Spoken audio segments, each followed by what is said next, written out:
Session 13, Genetic Counseling. Session Overview. Genetic counseling is a communication process that deals with the manifestation or risk of occurrence of a genetic disorder in a family. So this session, students will be introduced to the purpose, the importance, and the process of genetic counseling. The goals and objectives. By the end of the session, students will be able to define genetic counseling, identify the purpose of genetic counseling, and discuss the importance and conduct genetic counseling for clients. The key topics are, we'll be going through the purpose, discuss the importance as well as the process of genetic counseling. And chapter 9 of our textbook looks at this, and you may also look for some additional scholarly articles on genetic counseling. So as you see, genetic counseling initially became necessary for obstetricians to discuss the possibility of genetic defects before tests like amniocentesis during pregnancy. However, now there are lots of other tests available, and there are cases where even patients are referred and they need to discuss and be given some informed information to make certain relevant decisions in their lives. So it is a relaxed session and time that you engage with one another, the counselee or the genetic counselor and the counselee or the clients. So by definition, it is a communication process which deals with human problems associated with the occurrence or risk of occurrence of genetic disorder in the family. The purpose is to provide the information about a specific condition or family concerned by genetic healthcare professionals, and then also all the professionals as I have genetic counselor or the geneticist, whoever is involved, will be able to give the necessary information to the family. And the reasons are, as you see, I'll mention a few. It's also as a referral by a physician who is concerned about a family possibility of having a child with a genetic problem, or even before marriage, in cases where couples may have various sickling type. They may need the necessary information to make decision. And then also a prerequisite before marriage, as I have said, and also adoption planning. So there are various indications. So here I have a few also here to display abnormal sexual development, or also disputed paternity, questioned maternity. So these are very relevant in our society today. So the objectives of genetic counseling, or looking at the major objectives, is to advise the family to answer questions regarding the risk of recurrence when a member of the family has a disorder, and then also to alert the medical profession to the possibility that a particular child may be born with a genetic abnormality, to prevent an increase in the number of children with serious handicaps, and also reduce the proportion of these children who are to be born. And also during pregnancy, women may benefit from these additional diagnostics such as amniocentesis and other tests as I've displayed, and also helps in identifying the underlying cause and defects that may be presenting. The importance, it helps the family to make an informed decision. It enables the family to appreciate the nature of the disorder and also helps individuals and family to understand options available and also seek the appropriate and make the appropriate informed decision. Counseling session structure. The goal is to increase understanding of genetic diseases and discuss management and explain the risk and the benefits of the tests that may be required. Counseling session focus on giving vital and unbiased information and direction to the families involved to make the appropriate decision.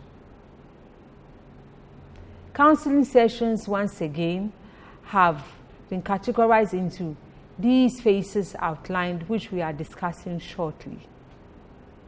So, genetic counseling sessions. The initial is the intake phase, and this involves maybe a referral by a physician to a genetic counselor. So it may take various forms. It provides it may take various forms. The family may either by use of phone or be present at the counseling unit with the referral letter, or it may be an email depending on where the individual finds himself or herself. And the essence is to provide them with the opportunity to interact with the genetic team council and then review or even give them a scheduled appointment if they have been referred. And then also helps in decision regarding the referral, whether they will need some additional facility, for example, maybe an interpreter, or they have certain cultural values that need to be looked at critically, or there are some other family members that need to be present for the test to be done or for the genetic counseling to go on. Then this will all be part of the planning before the actual session takes place. The initial contact. So basically is what I have just taken you through. It's also sort of embodied here as well. And then the encounter itself involves dialoguing between the counselor and the client about the nature of the screening and the diagnostic test. So if, let's say, for example, the individual or the mother is to have amniocentesis, this is the time that the counselor will tell her the benefits and then certain complications that may occur, so that the individual may take an informed decision. The consultation room and the examination facilities should also ensure some privacy. And in cases where we are dealing with children, it is also very important that they are examined in the presence of somebody they are familiar with, the parent, or even if it's a female, then a chaperone need to be present.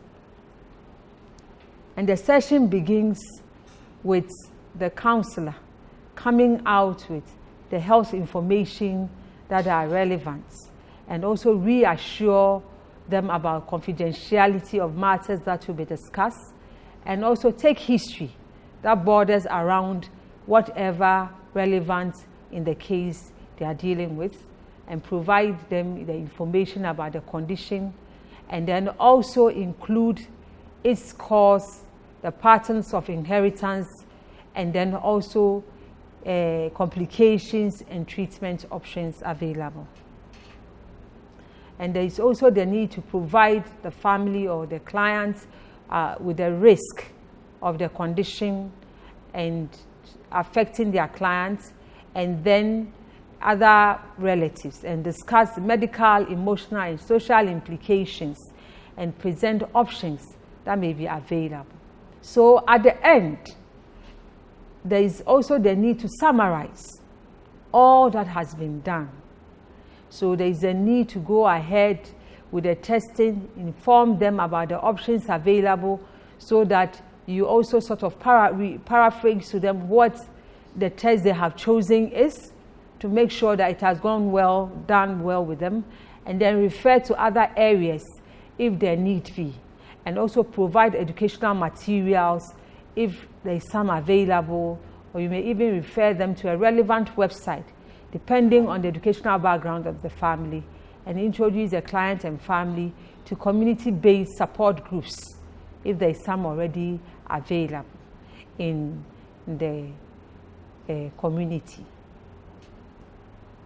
And then the follow-up phase is also a very important component of genetic counseling, because it helps the counselor to ascertain whether the client has understood the information provided. It also provides opportunity for further questioning and addressing of any relevant concerns, and also is the responsibility of health professionals or the counselor to inform the client about the need to follow up and allow the client and family to determine acceptable time and then schedule them appropriately. Furthermore, it is also required that evaluation of each situation is done, and the counselor derive the risk of recurrence, and also in doing this will require accurate diagnosis, thorough family history, and extensive knowledge of genetics. So nurses and genetic counseling, what is our role? We need to be skilled in counseling techniques, and then also our unique position is to help meet the needs of the family concerning the genetic order being addressed.